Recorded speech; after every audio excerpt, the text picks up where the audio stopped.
As film lovers, we like to think of our favorite Hollywood film stars as being virtually invincible. How could something bad ever happen to them? And it's true that generally speaking, working as a Hollywood actor or crew member is a fairly safe job, but sometimes tragedy strikes when you least expect it. This is especially true for stars who insist upon doing their own stunt work. In this video, we'll be covering some of the most tragic injuries and accidents that happened on film sets in the 1980s. The Dukes of Hazzard, 1980. While rehearsing a chase scene for the film, 8 crew members were severely injured when a camera truck flipped over. Sadly, one man, camera operator Rodney Mitchell, was killed. Magnum P.I., 1980. Just 5 months after Mitchell's death on the set of Dukes of Hazzard, cameraman Robert Vanderkar was killed in a helicopter crash in Hawaii during the filming of an episode of Magnum P.I. That's Incredible, 1981. Here we have an early American reality show that featured people performing stunts and incredible feats of strength and endurance. Given its premise, it's not surprising the show managed to document several injuries and accidents. While attempting to jump over 2 cars hurtling towards him at over 100 miles an hour, stunt motorcyclist Steve Lewis sustained rather severe foot and knee injuries. A few months later, another stunt motorcyclist, Gary Wells, flubbed a landing while attempting to jump over the fountains at Caesar's Palace in Vegas. He ended up colliding into a parking lot and tore the main artery of his heart, broke both of his legs, fractured his pelvis, and suffered a concussion. Fortunately, he managed to survive that horrific accident.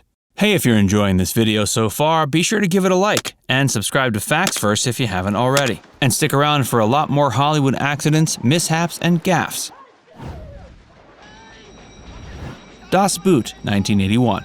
Das Boot was a West German World War II flick directed by Wolfgang Petersen that was released both as a theatrical release as well as being aired on TV as a miniseries.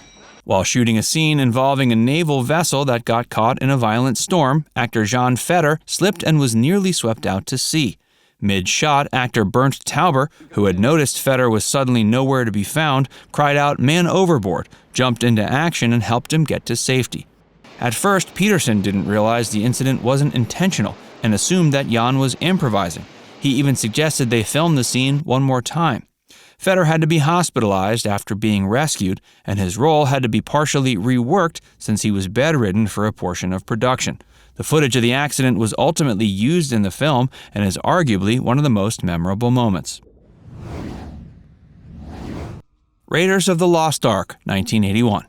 John Rhys Davies, the actor who played the minor character Salah in the film, was nearly killed after contracting cholera and running a fever of 105 degrees Fahrenheit while filming on location in Tunisia.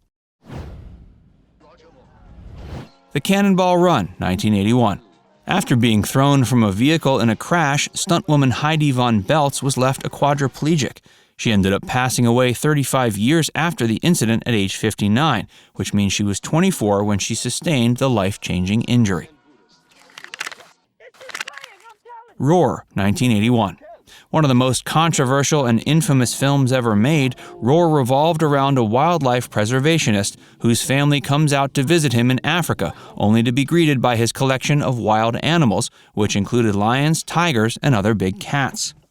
Due to the obscenely large number of untrained animals featured in the film, there were almost 50 reported injuries during the film's production, although it's been estimated that more than 70 people in total were harmed during the making. Cinematographer Jan de Bont was scalped by a lion and needed 220 stitches. Lead actress Tippi Hedren suffered a broken leg and several scalp lacerations after she was thrown off an elephant. She was also bitten on the neck by a lion and needed 38 stitches. Tippi's daughter, Melanie Griffith, was also attacked on set and needed 50 stitches on her face. John Marshall likewise was bitten by a lion and needed 56 stitches. First Blood, 1982. Sylvester Stallone sustained several injuries during the production of this Rambo film. He broke several ribs jumping off a cliff and landing in a group of trees, suffered bruises to his back after filming 19 takes of a scene where he was clubbed by a nightstick, and injured his hand and almost lost a thumb on an exploding gunfire squib during a fight scene. Indiana Jones and the Temple of Doom, 1984. While filming in London in June of '83, Harrison Ford herniated a disc in his back, which forced him to fly back to LA for an operation. Fortunately, he made a full recovery from his injury and returned to film 6 weeks later. Pepsi Commercial, 1984. While shooting a TV ad with his musical siblings at the Shrine Auditorium in LA, a malfunctioning pyrotechnic went off a bit too early and set Michael Jackson's hair on fire. He ended up sustaining second- and third-degree burns to his scalp and body. He sued PepsiCo and was awarded $1.5 million in damages. He took that money and donated it to Brotman Medical Center in Culver City to help found the Michael Jackson Burn Center for Children. It's speculated that this accident led to Jackson's addiction to opiates and his obsession with cosmetic surgery. Police Story, 1985. Jackie Chan suffered third-degree burns to his hands, almost broke 2 vertebrae, dislocated his pelvis, and came dangerously close to being paralyzed during a pole-sliding scene in this film. Top Gun, 1986. On September 16, 1985, stunt pilot Art Scholl's camera plane crashed right off the coast of Southern California near Carlsbad. Sadly, he died in that accident, and neither his plane nor his body was ever recovered. Full Metal Jacket, 1987.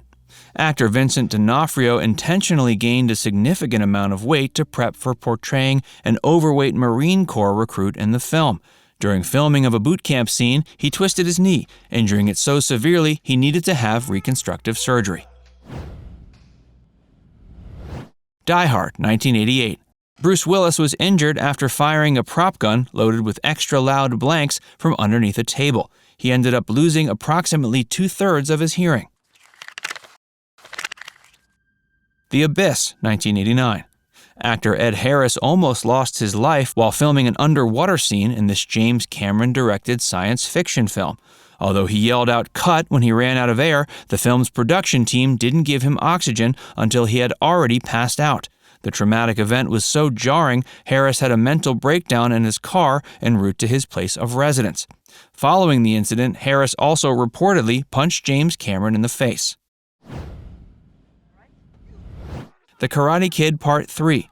Actor Sean Kanan, best known for his roles in several soap operas such as The Bold and the Beautiful and General Hospital, suffered internal bleeding after shooting 20 takes of being thrown out of a door and crashing to the ground on his stomach. Just 4 days after filming the scene, the actor collapsed in a Las Vegas hotel and had to be rushed to the hospital. It was then found he had nearly 2 quarts of blood in his abdomen.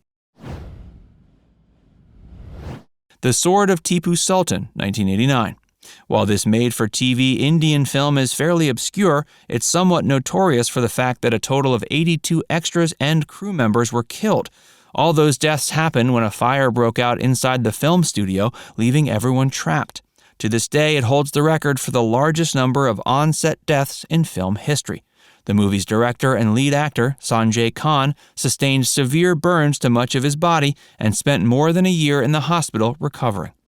Now it's time to hear from you. Which of these stories was the most shocking to you? Let us know in the comments section below. And before you go, make sure you give this video a like and subscribe to Facts First if you haven't already.